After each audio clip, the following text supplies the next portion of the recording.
thanks for doing this, man. Absolutely. We like to make it a point to like sit down with our people, talk about some cool shit. For the viewers at home, is that the right thing to say? I like to touch the fourth wall sometimes. Michael Masseria.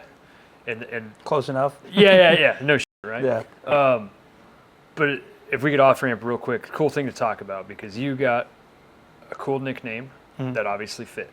Like, I had visions of joining the Army and getting like a badass nickname, and then, I get through RIP and all that shit, and I'm at battalion. I'm like, okay, it's any day now. I'm gonna get a cool nickname, and my nickname just ended up being fucking Size Love, like my whole career. So there's like probably something to that. So congrats on an awesome Army career. Congrats on having a cool nickname. Yeah, could have been worse. That's for sure. Talk to me about what got you in this chair, going back, Yeah. whenever you want to start. But So going back to like my whole military career, I just joined in 2015, went directly to regiment, but took a little bit of a long route. It took me about just shy of a year to get there. Spent my entire career at 175, doing the Lord's work, as much as you could say. But yeah, I just was there, and it was a good time. I would never go back and not do it again. And just being there and like learning from the guys I was in with, from my first tab to team leader, and seeing how things are supposed to work and operate the correct way was awesome. And going along with that, form, fit, function with gear, always changing jobs. When I first started, I was a grenadier, then I was a litter bearer, then I was a saw gunner, then I went over to our sniper section. So like continuously about every, 12 to 18 months, my job was changing, and with your job change, it becomes like load carriage change.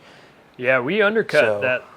And what I mean by that is like when you're in it, like you're living that life every day, actually doing the thing, you're like in that whirlwind. We kind of lose sight, I know I did, of like how important those changes are and that development happens, where it's like, yeah, dude, like I'm fit, I shoot a gun, whichever gun that may be for whatever reason. Yeah.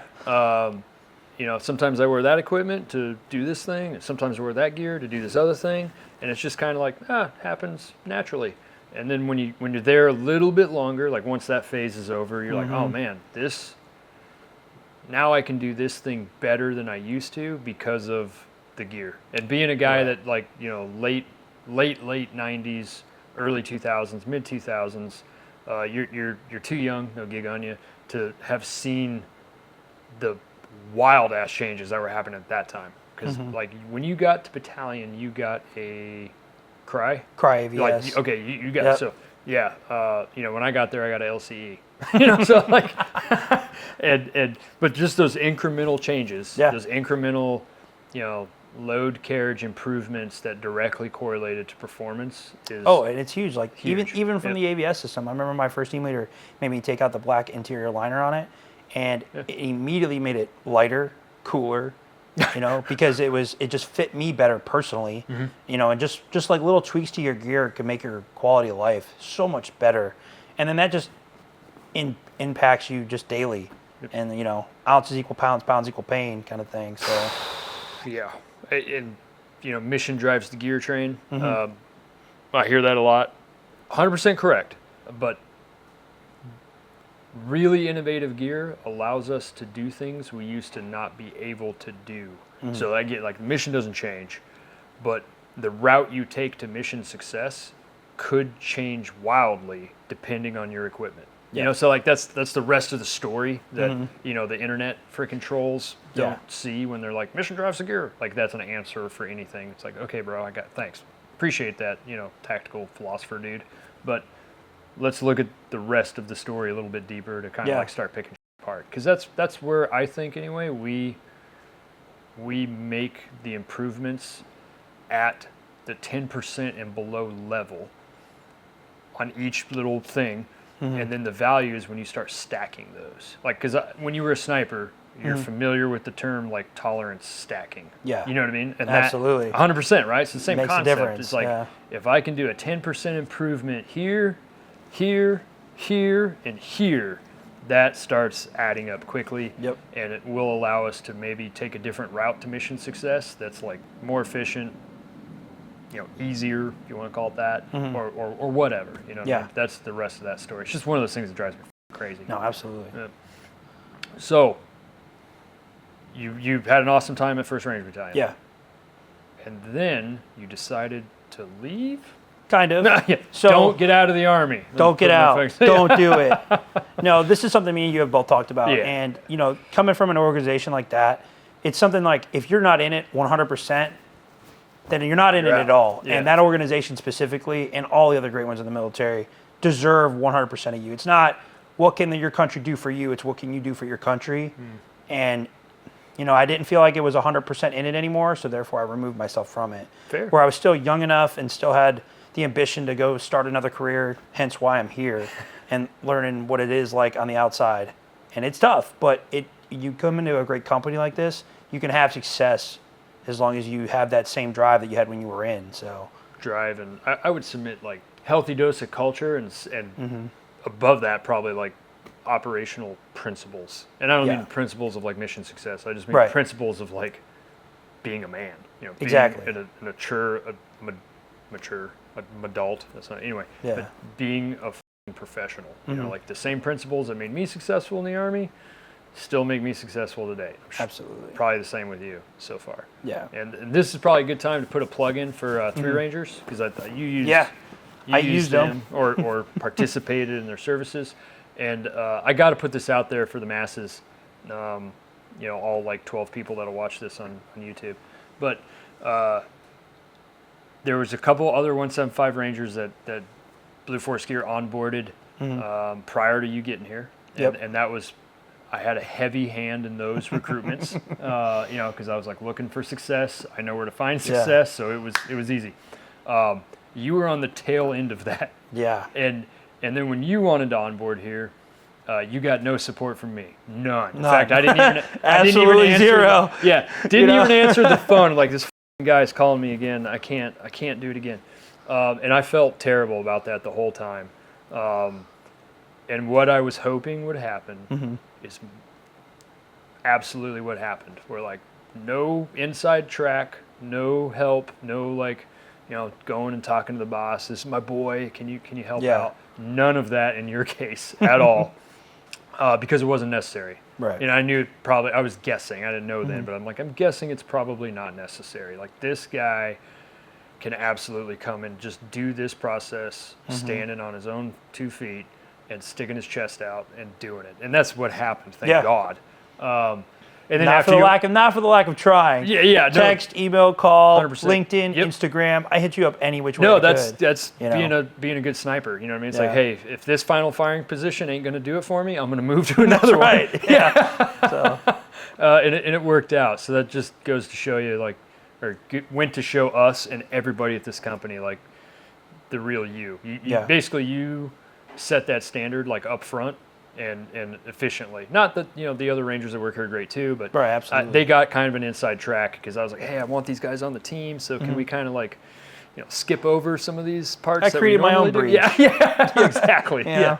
The flying burrito body breach. That's right. Still effective. No, that was awesome. I think I know in our professional relationships since then, that was kind of a key thing. It was like, hey, man, I apologize. That was on purpose on my part, and it still worked. So and obviously, now you're one of my lifelong friends. So, it ended up for the best. So cool. Yeah, I'm glad to hear that. And for the viewers at home, yeah. You do these things, you start getting these weird tics. You don't know why. Anyway, so I understand because I know we've talked about this. You were an operational user. You were a user of Blue Force Gear prior to working here. Correct. A couple key pieces of equipment. Yep. That was available at the time, and then some pieces of equipment that weren't available at the time that now are. Yeah. Which is kind of a neat story too. So let's go to the stuff you did use that was available at the time you were, running and gunning in really hot shitholes of the world. Yeah. So my first deployment, I just happened to be, hanging out in one of the white tents. A bunch of USO boxes just hanging out there as they do. They got protein powder, snacks, Lickies, Chewies.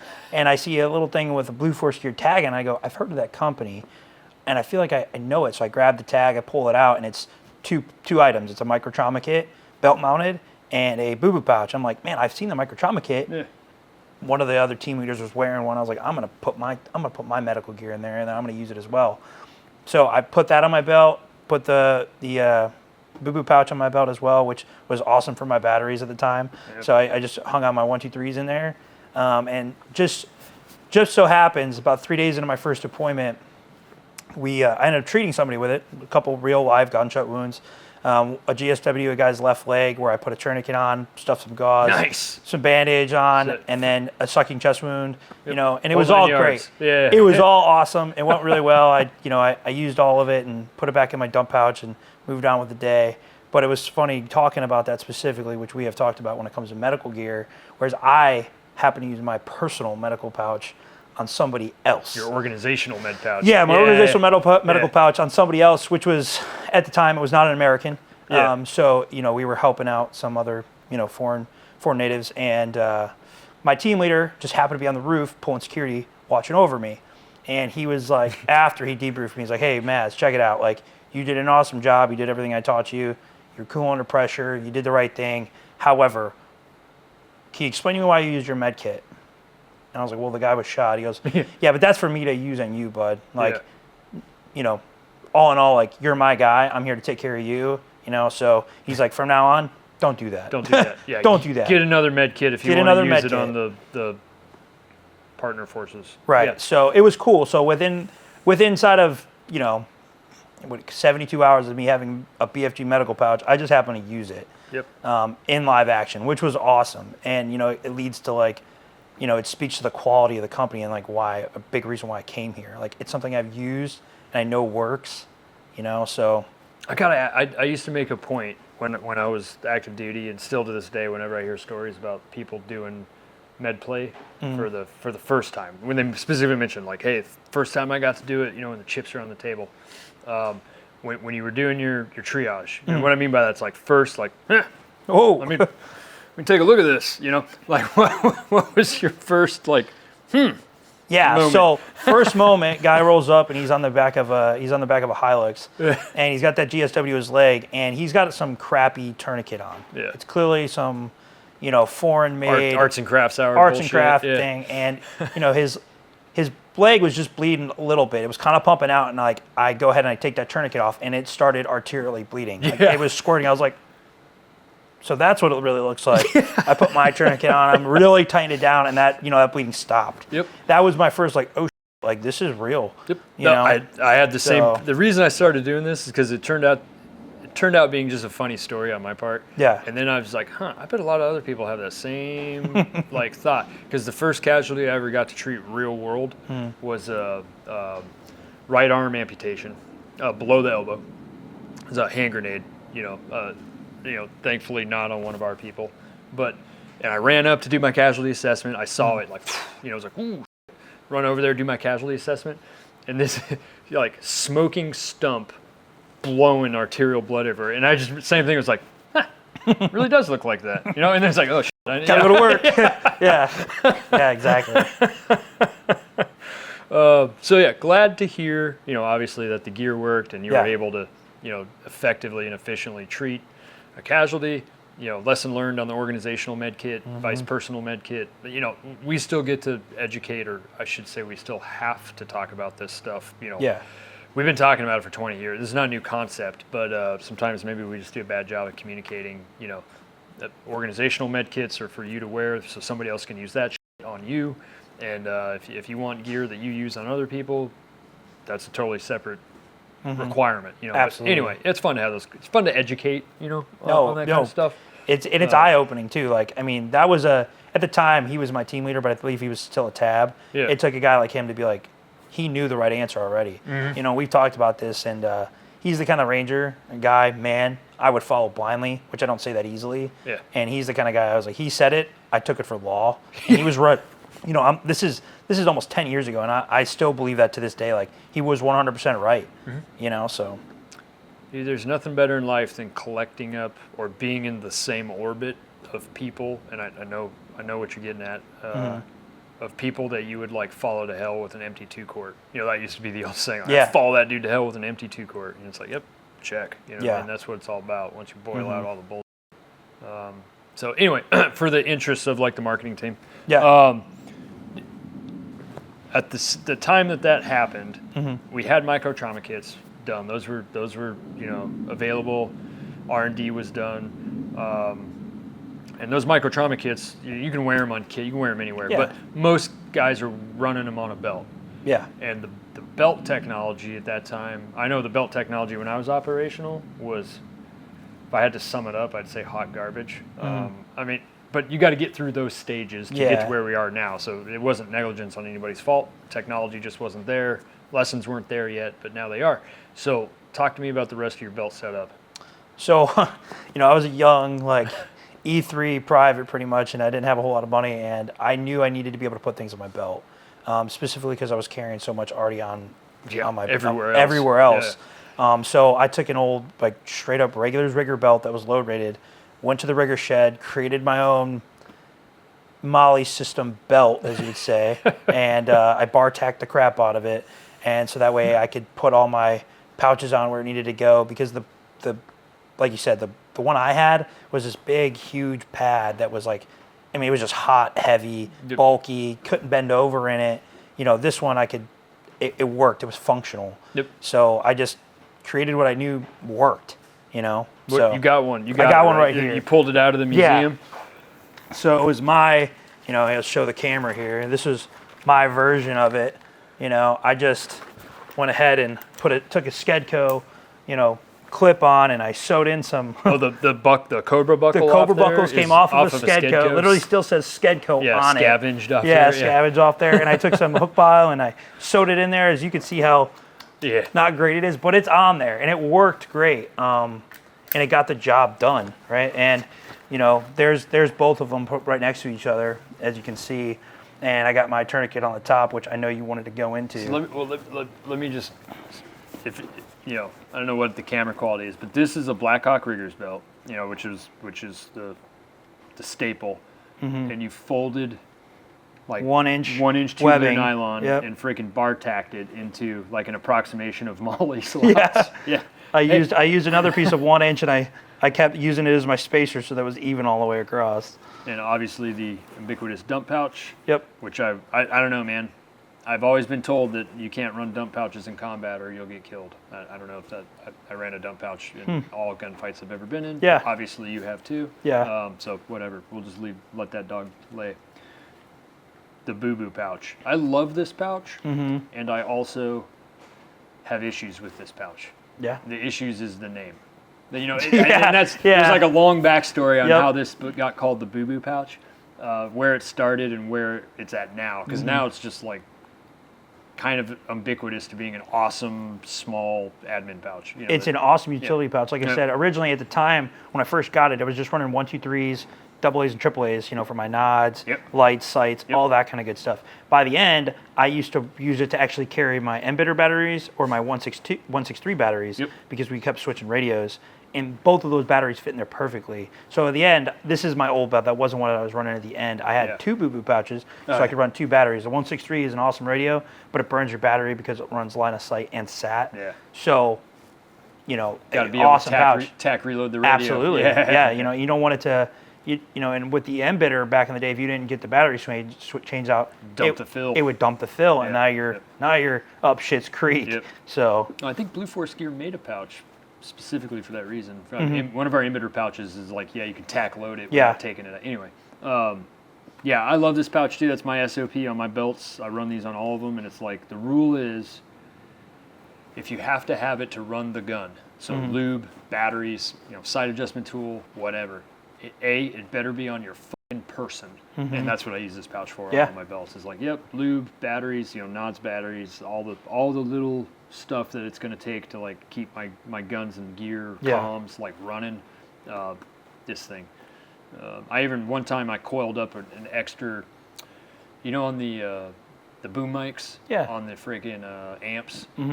I was losing them or have lost them because they come unthreaded or whatever. Come unthreaded or they pop out.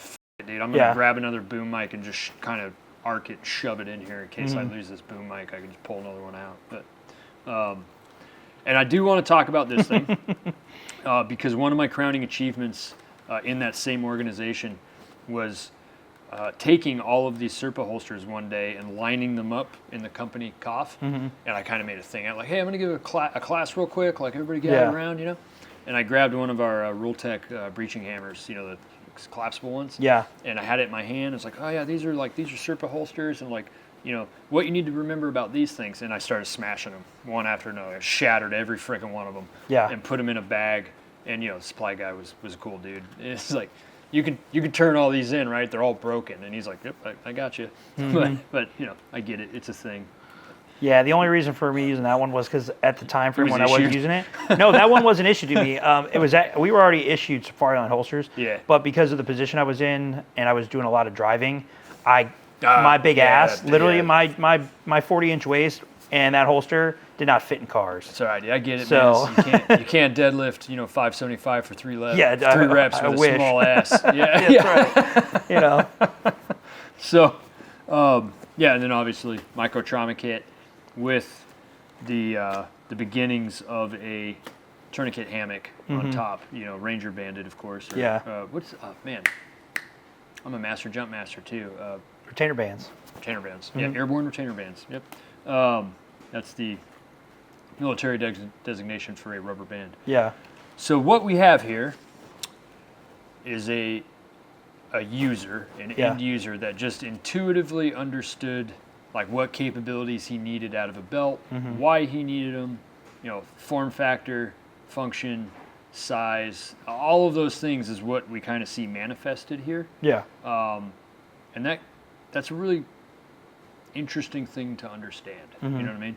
Just because we think that development happens, or I should say, typically some development does happen sitting in a boardroom with a bunch of, you know, people wearing suits and ties or goddamn polo shirts saying, you know what those guys need?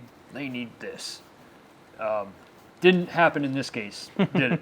No, nope. not even a little bit. I know exactly what I need. In fact, to the point where I just freaking hand built it. You know what I mean? So that's really neat, man. This is you're keeping this, right? Oh You're yeah. not gonna sell it to some like surplus store for $10. No, that'll stay on my back wall for the term has been. I am a has been now, and that's okay. Like Yeah, I won't repeat the 3-letter acronym for. Yeah. It was funny. I was taking a look at it earlier. I actually stole this dump pouch accidentally from my team leader. It's got his name in it. It's got his name in it. Love it. Yeah, I still have sets of old Nomex gloves. Yeah.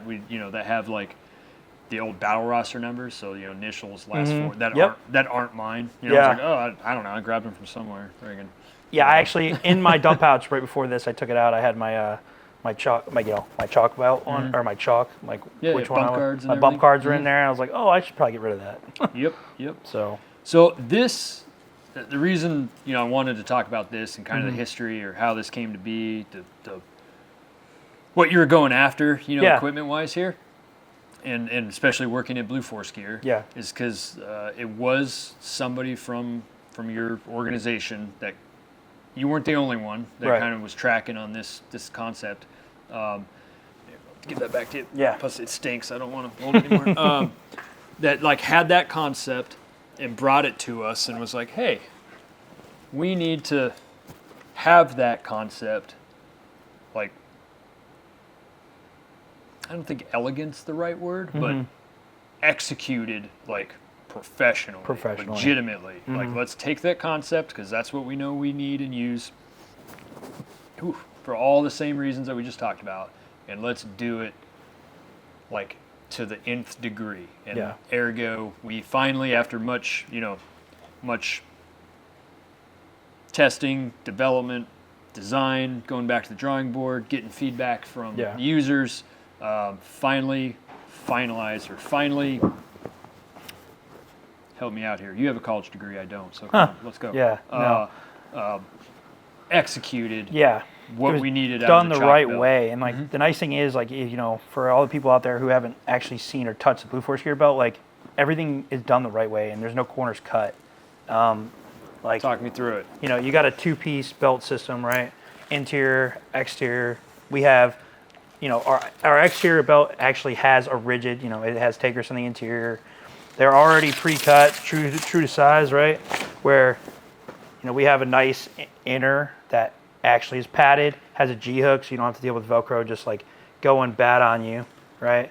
And you have a little bit of play in size, but being able to keep your belt, like you saw how thick mine was, right? Oh, yeah. And that just adds to width. And for a guy my size, it's not great.